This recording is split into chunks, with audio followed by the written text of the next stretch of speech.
예도입니다. 존재의 숲에 봄이 왔습니다. 새들이 존재의 숲의 실록들과 꽃들, 개나리가 정말 아름답게 피었죠. 그죠? 노랗게 보이는데 이 꽃들을 향하여 즐거운 마음으로 환대하면서 노래하는 듯합니다. 이 엘랑빛 달의 한가운데에서 독특한 봄의 기운을 느끼면서 예도는 하이데거와 선 세 번째 강의 이어갑니다. 여러분, 오늘의 소주제는 말이란 무엇인가, 하이데거의 레데 개념, 그리고 덴켄 사유란 무엇인가, 이런 것들을 고찰하면서 불교의 선의 경험과 만나려고 하는데요.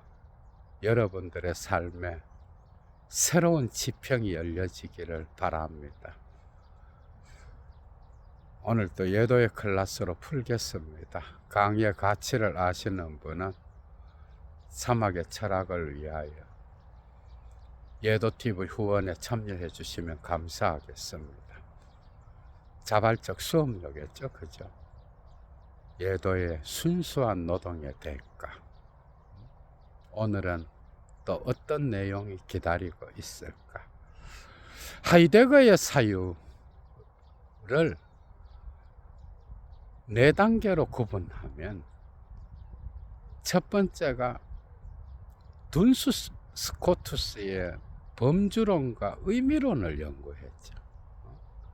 그래서 하이데거는 철학을 하기 이전에 신학을 먼저 했다라고 말하는데, 중세의 스콜라 철학 역시도 철학이죠, 그죠? 서구 형이상학 안에 놓여 있는. 그 다음에 두 번째 시기가 존재와 시간의 현존재 분석론을 다루는 그 시기야, 여러분. 존재 질문을 던지면서 존재 이해를 갖고 있는 현존재, 현존재의 분석론을 다루는 시기. 세 번째가 존재 역사를 다루는 시기. 그래서 서구 형이상학의 존재 신론을 해체하는 시기. 이 부분에서 데리다가 하이데거의 사유로부터 엄청난 걸 배우잖아, 그죠? 그리고 마지막 시기가 존재를 에얼아이크니스 사건으로, 생기로서 다루는 시기. 이게 말기인데요. 여기에서 선불교의 성개념, 노자의 도개념과 만나면서 하이데거의 사유가 동양철학과 만날 수 있는 그 계기가 마련되는데, 하이데거와 선을 썼던 햄펠 역시도 이 후기 하이데거의 사유에 천착하여 선불교의 선을 이야기하는 그런 경우가 많잖아. 그래서 이 네 시기를 통과하면서 하이데거 철학이 점점 무르익어 가는데요. 이 한가운데에서 예도는 오늘 말이란 무엇인가, 사유란 무엇인가, 올바른 사유란 무엇인가, 아니면 사유 자체란 무엇인가. 올바른 사유는 이미 아리스토텔레스가 범주론에서 명제를 갖고 이야기하잖아, 그죠? 명제론. 그리고 그 이후에 근대의 칸트가 오성의 범주를 또 이야기하면서 개념과 연결 짓는데, 그래서 올바른 사유라고 하는 것은 논리학과 관련되어 있습니다. 그래서 서구 형이상학에 올바른 사유와 잇대어 있는 네 가지 명제는 긍정명제, 부정명제, 배중명제, 그 다음에 근거명제, 이렇게 나누어지는데, 여기에 근거하여 사유해야 그것은 올바른 거다. 그래서 아리스토텔레스의 논리학, 칸트의 순수 이성 비판, 전부 다가 올바른 사유와 관계되어 있습니다. 그런데 사유 자체란 무엇인가? 이건 쉽지 않잖아, 그죠? 사유 자체란 무엇인가? 이것은 범주표에 따라서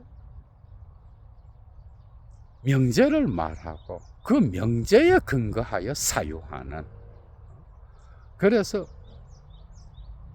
주체 앞에 놓여진 객체로서의 명제 문장들, 그것에 따라서 판단이 이루어지는, 그것에 따라서 발언을 하는 그런 사유가 아닌 거예요. 사유 자체란 그럼 무엇인가? 이것은 존재론적으로 2차적인 사유인데요.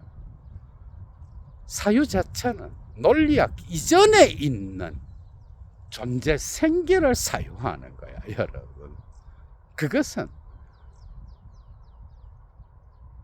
명제 판단, 범주표에 따라서 주체가 대상을 파악하는, 그래서 참과 진리를 논하는 이런 논리학적, 이성적, 지성적 사고와는 다른 거예요. 이런 판단을 내리기 전에 존재론적으로 이 세계는 언제나 이미 인멀션, 앞서 열어 밝혀져 있잖아.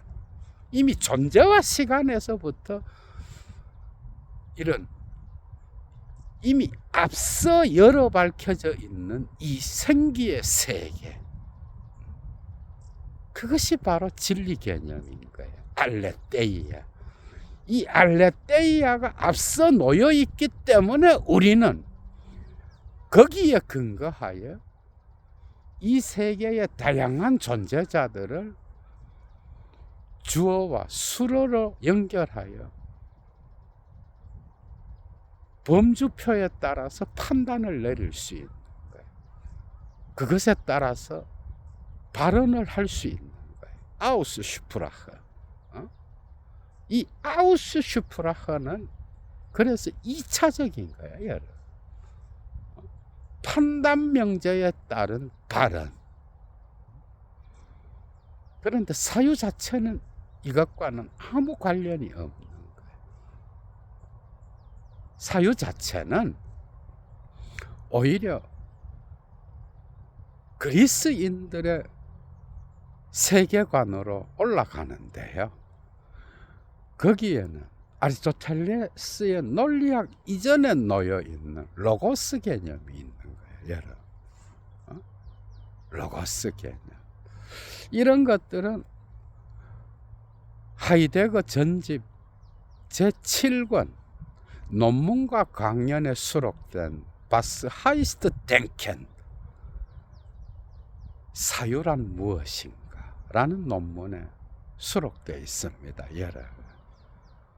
그리스인들의 세계관으로 올라가 보면 이것은 로고스와 잇대어 있는데, 하이데거의 말의 개념, 레데 개념 역시도 이 세계에 열어 밝혀져 있음, 알레테이아의 진리 개념과 관계된 거예요.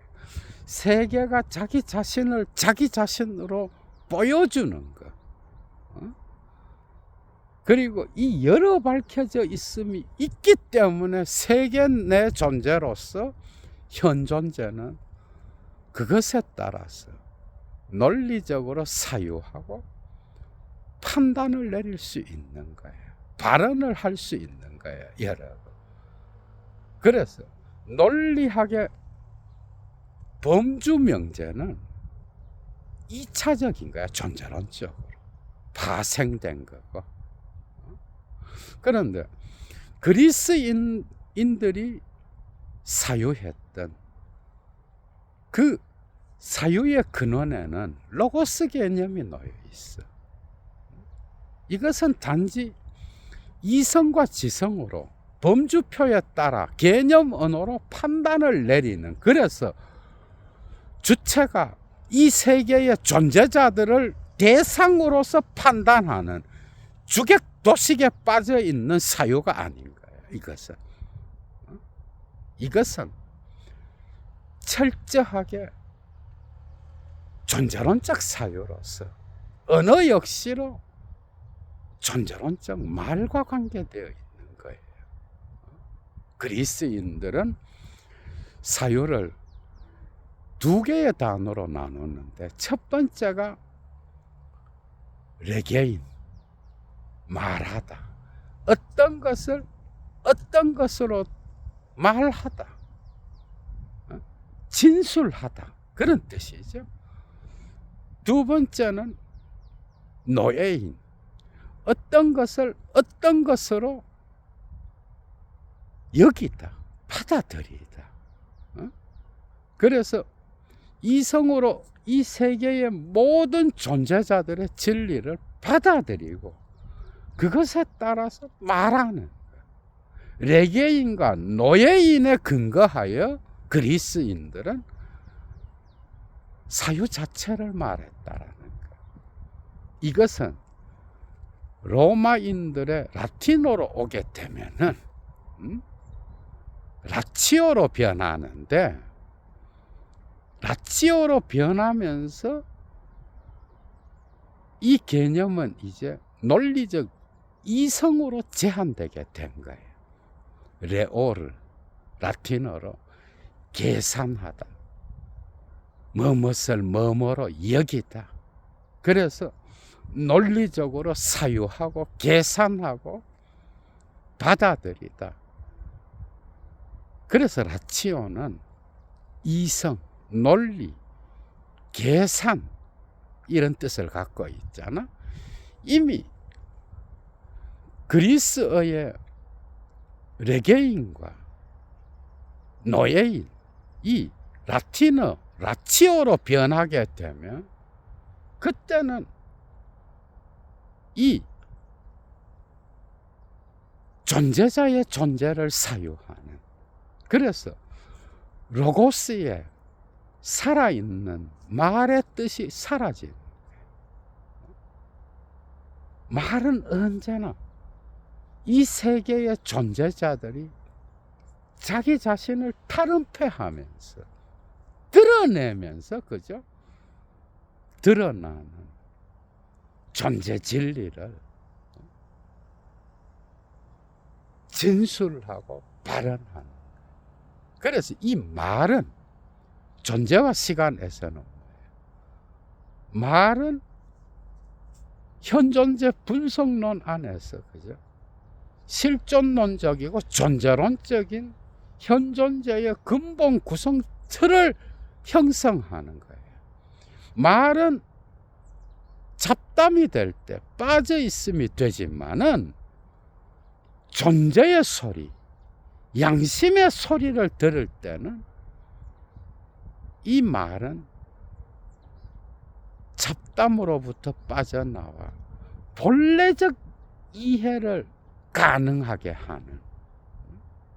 그래서 말은 빠져 있음과 이해와 관계된 개념이죠. 그죠? 레데와 게레데, 이 차이에 근거하여 락강이 또 자기의 무의식의 담론을 펼쳐나가잖아. 재미있죠, 그죠? 락강은 에크리에서 심지어 무의식이 얼마나 근원적으로 언어와 연결되어 있는지를 밝히기 위하여 힌두교 경전 우파니샤드의 프라자파티 창조주 이야기를 갖고 오거든. 심지어 신들조차도 언어에 귀속되어 있다라고 하는 이 존재론적 언어 개념, 이것은 그리스도교의 요한복음 전통에도 놓여 있습니다. 태초에 로고스가 있었다. 태초에 말이 먼저 있었던 거예요. 말은 창조 원리요, 신과 더불어 이 세계의 원리로서 세계의 모든 존재자들을 창조한 거잖아. 신의 말은, 이 말은 성육신하여 역사적 예수가 되잖아, 그죠? 태초에 말이 있었다. 락강이 언급하는 무의식은 언어와 같이 구성되어 있다라는 걸 증명하기 위하여 우파니샤드의 이야기를 끌고 올 때 언어는 신들의 존재와 함께 있었다라는 거예요. 그런 정도로 근원적인 것이라면 무의식이 언어처럼 구성되어 있다라고 하는 게 뭐가 문제겠는가? 참 독특하죠, 그죠? 이런 사유들은 특히 후기 하이데거, 운털백스 쭈얼 슈프라허 언어로의 도상에서 디 슈프라허 슈프리히트, 언어가 말한다, 말이 말한다 라는 그 언어 개념과도 연결되는 거예요. 이건 존재론적 개념이에요. 우리가 사용하는 빠롤이 아니야. 우리가 사용을 통하여 의사소통을 하는 그런 수단으로서의 언어가 아니야. 이거는 언제나 이미 인간의 현존재의 거기와 더불어 놓여 있는 로고스와 같은 거예요. 그래서 이 말의 소리를 잘 듣기 위해서는 침묵해야 되는 거예요. 발음보다 침묵이 하이데거의 레데 개념에서 앞서 놓여 있는 이유는 존재의 소리를 듣는다는 것, 우리의 이성의 논리, 개념 언어, 이런 것들을 벗어나는 자리거든. 이 사유는 우리의 현존재의 거기에는 이 세계의 모든 존재자들, 사물의 의미를 무화시키는 무성이 존재의 불안 가운데 놓여 있다라고 하는 이 무성이 놓여 있다라는 무에 대한 어떤 사고가 우리 현존재의 거기에 앞서 놓여 있다라고 하는 것,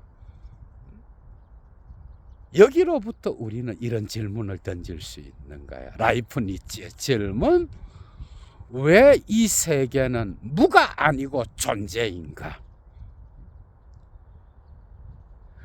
존재의 불안 가운데에서 죽음을 앞질러 달려가서 보면서, 그죠?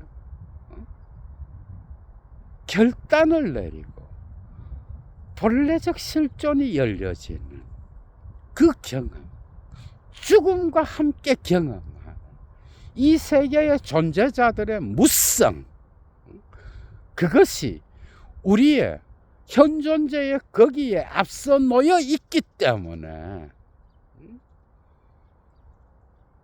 인간은 뭐예요?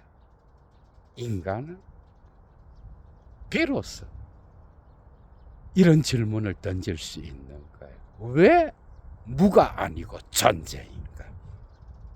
존재와 시간에서 이제 후기 하이데거로 가면서 형이상학이란 무엇인가에서 존재와 무를 다루면서 하이데거는 이 질문을 던지잖아. 우리가 실존론적 존재론적으로 이 세계를 살아가기 때문에 우리의 존재 근거에 무성이 놓여 있기 때문에 우리는 무가 아니고 존재인가라는 질문을 던질 수 있다. 이런 사유는 정말 독특하지 않아? 그죠? 그래서 말은 잡담과 같이 세인들이 떠들어대는 이 세계의 부귀영화, 명예, 돈, 권력을 갖고 학벌을 갖고 아니면 온갖 자랑할 만한 것, 세인들의 평균성 안에서 떠들어대는 커피숍에서의 잡담들, 이건 레대가 아닌가요? 레대로부터 한참 전락한 빠져 있으면서 나오는, 한마디로 예도의 말로 개소리를 개레대라 그러죠. 잡담. 이 잡담. 그런데 이런 존재의 불안 가운데에서 이 세계의 존재자들의 어떤 벌거벗음 앞에서 그죠? 드러나는 그 실존의 발가벗음, 거기에서 나는 무력함을 느낄 수밖에 없는 무에 대한 경험, 죽음 앞에 선 인간 실존의 모습, 이런 걸 경험하게 되면 인간은 침묵하게 되는 거야. 자기 잘났다고 자본주의 동물로서, 세인으로서 온갖 것을 떠들어대고 명예와 부와 권력을 하지만 이런 인간들 역시도 존재의 불안 가운데에서 나타나는 존재자들 앞에서의 그 무력함을 경험한 이후에는 침묵하게 된, 나 역시 유한한 존재구나. 존재 의미가 달라지는 거예요. 지금까지 있어 왔던 존재자들의 의미가 무의미로 변하면서 이제 비로소 본래적 실존이 열려지는 개방성을 경험하는 거야, 여러분. 그죠? 이때 침묵 속에서 들려오는 양심의 소리가 있는 거예요. 이게 존재와 시간에서 레드 개념. 이게 후기로 가면서도 달라지죠, 그죠? 그래서 레드는 인간이 잡담을 통하여 떠들어댈 때, 개소리를 펼칠 때 말하는 그 말이 아닐까. 이 말은 현존재의 근본 구성틀, 거기를 형성하는 것으로서 언제나 이미 인간 현존재를 지배하는 거죠. 그래서 언제나 이미 앞서 놓여 있는 거예요. 여러분들이 언어를 창조했어요? 아니잖아. 이 말은 이 세계와 더불어 열어 밝혀져 있는, 이미 앞서 놓여 있는 그런 거야, 여러분. 그래서 이것은 또한 사유란 무엇인가 연결되는데, 그리스어 레게인에서 노예인으로서 사유를 경험할 때 그리스인들은 결코 이성적 논리나 지성적 범주에 따라서, 그죠? 개념의 언어로 이 세계를 붙잡고 그래서 대상화시키는 그런 사유를 몰랐어요. 레게인과 그리고 노예인은 이 세계가 자기 자신을 보여줄 때 그것을 어떤 것으로 진술하고 어떤 것을 어떤 것으로 받아들이는 그런 개념이었어요, 여러분. 그런데 이것이 로마인들의 라틴어를 지나면서 라티오가 되고 논리적 이성과 계산이 되면서 이것은 근대로 옮겨오게 되는데 데카르트와 칸트에게서 그죠 명확해지는 거예요. 데카르트의 코기토는 칸트에게서 강화되잖아, 그죠? 칸트는 어떻게 사유해요? 이 세계의 존재자들을 인식할 수 있는 틀이 인간의 대가리 속에 선언적으로 앞서 놓여 있다 그러잖아. 오성의 형식이 그래서 논리학의 범주표인 거야, 여러분. 앞서 놓여 있는 거. 여기에 개념이 놓여 있는데 독일어에서 개념은 뭐야? 베그라이펜. 뭐뭐를 붙잡는 거야. 잡아채는 거야. 인식이 대상을 붙잡는 거. 그게 개념이거든. 논리적 이성, 오성이 대상을 붙잡는 표상적 사유와 관계된 거야, 여러분. 그런데 이런 개념적 언어를 갖고는 이 세계의 존재자들의 존재 생기, 존재 사건을 경험할 수 없어. 불교의 선의 경험, 직접적으로 살아있는 경험, 지금 여기에서의 경험, 성경험을 할 수 없는 거야, 여러분. 그래서 주체 앞에 세워진 세계상, 인간의 주체, 인간의 지성, 인간의 이성으로 이 세계를 수학화하여 계산하는, 그래서 잡아채는 이런 사유는 살아있는 생기를 죽여야 되는 거예요. 인간의 언어 역시도 그런 거예요. 낙관적으로 상징계의 살아있는 실제는 뭐예요? 살아있는 실제계의 실제는 상징계로 진입하면서 죽어야 돼. 언어는 그래서 생명을 죽여야 의미를 만들 수 있는 거죠. 개념어는 살아있는 존재자들을 죽여서 주체의 것으로 소유하는 거예요. 이게 베그리프 개념의 뜻인 거야, 여러분. 이런 사유, 지성적 사유, 논리적 사유, 이런 사유를 갖고는 도저히 이 세계의 존재자가 자기 자신을 보여주는 생기사건을 경험할 수 없겠죠.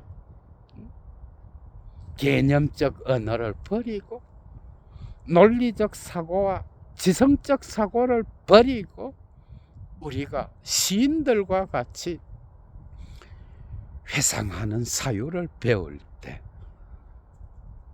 성경험을 배울 때, 그죠? 선을 경험하기 위하여 수행의 길을 갈 때 우리는 이런 우리가 습관적으로 훈련받은 논리적 지성적 사고를 벗어나게 되는 거예요. 후기 하이데거는 이 길로 가는 거야, 여러분. 그래서 서구 형이상학의 모든 존재신론적인 지성과 논리 범주의 흔적들을 해체했던 거야, 여러분.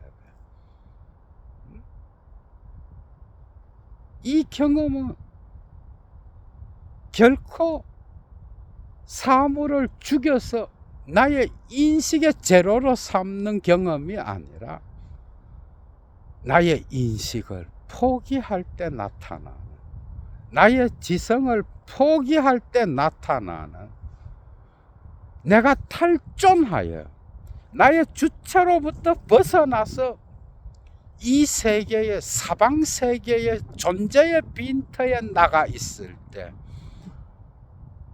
침묵 속에서 들려오는 살아있는 생명체들의 생기, 질 그 자체, 베르그송 용어로 그걸 경험할 수 있는 거예요. 그래서 선불교 수행자들은 논리적 언어, 논리적 범주를 벗어나는 그 수행을 계속해 나가잖아, 그죠? 우리가 좌선을 하고 명상을 할 때 어떤 경험을 해, 여러분? 명상을 할 때 여러분들 정말 많은 경험을 할 거예요. 처음에 떠오르는 건 뭐예요? 내가 개념의 집, 그리고 논리의 집, 내가 나의 지성과 감성을 동원하여 만들어낸 나의 언어 논리로 구획짓고 나의 욕망으로 분별한 그런 세계상들이 막 지나가잖아. 이게 떠오르면 명상하는 자는 뭐예요? 아, 이런 게 올라오는구나. 그래서 그 다음 장면에 또 다른 게 떠오르는 거예요. 계속해서 보고 있으면 뭐예요? 전부 다가 내가 집착 가운데에서 자아가 주체로서 자기의 지성과 논리와 언어 체계로 만들어낸 욕망의 대상들이 막 지나가는 거예요. 명상을 하는 자는 자기 자신이 환상을 붙잡고 있다라는 걸 계속 보는 거예요. 파노라마처럼 계속 내가 만들어낸 환상의 집을 깨는 거예요. 계속 지나가는 거예요.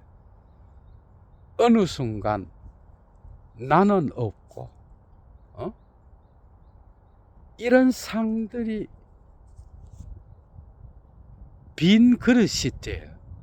무가 되면서 이 우주와 합일된 그런 경험을 여러분들은 한 적이 있어.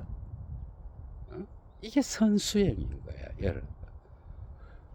올라오는구나. 또 피하지 않습니다. 직면하는 거예요. 아, 내가 지금 여기에 잡혀 있구나. 계속 지나가고 지나가고 또 지나가. 그러면 어느 순간 빈 그릇과 같이 마음이, 그죠, 드러나는 순간이 있어. 나의 주체도 사라지고 나의 지성도 사라지고 나의 언어도 사라지고 내가 욕망으로 만든 상들도 사라지고 온전히 비워졌을 때 나는 어느 순간 없어지고 이 우주와 하나 된 듯한 비워지면서 느끼는 충만함이 있는 거야, 여러분. 이게 선의 경험인 거예요. 선불교 수도승들이 제자들을 받잖아, 그죠? 화두를 줍니다. 다양한 화두가 있겠죠. 나는 누구인가부터 시작해서 그래서 일주일에 한 번, 아니면 뭐 이틀에 한 번씩 만나서 제자가 수행을 잘 하는지, 그 화두를 어떻게 풀고 있는지 만나겠죠, 그죠? 그래서 만나서 말을 이렇게 들어. 들어. 처음에 제자는 뭐예요? 자기 논리로, 자기의 개념으로, 자기가 습관으로 갖고 있는 이 세계를 분별하고 구획하는 그런 범주 체계로 이걸 풀려고 막 노력하는 거예요. 그때 선불교 수도승은 제자들을 향하여 이 논리를 계속 깨는 거예요, 여러분. 이해가 되죠, 그죠? 그래서 선의 경험은 살아있는 지금 여기를 경험하는 거예요. 존재 생기를 경험하는, 살아있는 생명체를 경험하는 거예요. 우리는 습관적으로 세계를 대상화시키죠. 사물화시키고 나의 방식대로 조작하고 욕망을 투사해서 사물을 왜곡시키고 특정 사물에 집착하고, 여기서 사물은 이 세계의 모든 존재자들, 인간까지 포함한 거죠. 내 마음대로. 그래서 이 세계와 나는 어느 순간 경직된 관계를 만들고 있는 거예요. 나는 이 세계에 빠져 있으면서 특정 대상에 집착을 보이고 열의를 보이고, 그리고 나의 욕망대로 되지 않을 때에 분노가 일어나고, 그죠? 온갖 질투심을 품고 그렇게 하고 있는 나를 보는 게 명상인 거예요, 여러분. 이런 모든 것들, 이런 사유의 습관들을 다 걷어낸 뒤에 청정한 마음으로, 비워진 마음으로 세계를 보는 거. 마음이 무의 상태가 될 때 새롭게 열려지는 충만함, 살아있는 존재 생기, 그리고 살아있는 진로서의 삶의 경험, 베르그손적으로, 그죠? 사실 들레즈 역시도 어떻게 보면 들레즈는 하이데거를 싫어했지만 니체를 붙잡아서 힘의 의지 개념을 이런 방식의 살아있는 존재 생기 경험, 차이 자체를 논하는 철학을 수행했다고 해도 과언이 아닌 거야. 정말 이건 역설이야, 여러분. 그러니까 니체에 근거하여 차이 자체의 철학, 그 유명한 디페형스의 레페티시옹, 차이와 반복, 그의 초기 작품부터, 물론 그 이전에 니체와 철학, 니체 엘라 필로소피라고 하는 작품이 있지만은 그것에 근거하여 들레즈가 초기에 내놓은 차이와 반복, 서구 형이상학은 지금까지 차이 자체를 사유하지 못했다. 이런 점에서 또 하이데거와 공유되는 게 있는 거야. 차이 자체를 사유한 게 아니라 차이의 개념을 사유했다. 개념적 표상의 언어로 모든 차이를 동일성과 유사성에 묶고 이 세계 존재자들의 차이 자체, 질적으로서 차이 나는 존재자들의 차이, 힘들의 차이 자체를 사유하는 철학은 못했다 하면서 사이 자체를 사유한다는 것. 그것은 차이를 동일자로 환원시키는 플라톤 철학, 뭐 전통 철학이 다 여기 들어가지. 주된 공격의 표상이 되는 게 해결이잖아, 그죠? 변증법적 체계 안에서 더 높은 동일성으로 올라가기 위하여 차이를 말하는 이런 것들이 다 개념적 차이인 거야, 여러분.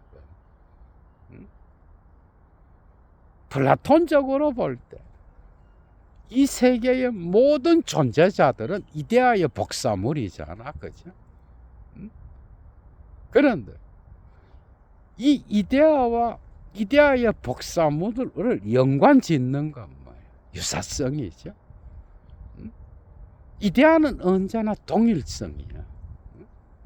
그런데 이 동일성, 이데아의 동일성에 참여하는 이 세계의 모든 존재자들은 이데아의 그 동일성의 속성을 공유하고 있어야 돼. 그래서 유사성에 근거하여 이 세계의 모든 존재자들의 차이를 이데아라고 하는 동일자로 환원시키는 이런 모든 철학이 차이 자체를 보여주는 철학이 아닌 거예요. 삶 자체의 엘랑비타를 보여주는 그런 철학이 아닌 거예요. 그래서 니체는 차이 자체를 보여주는 철학을 수행하기 위하여 하이데거가 아닌 니체에 근거하여 자신의 철학을 수행하잖아, 그죠? 그러나 어떻게 보면 후기 하이데거가 사유하려고 했던 존재 생기로서 드러나는 존재의 빈터에서 열려지는 그 각기 그때마다 새로운 개방성의 장, 사방세계의 장, 그죠?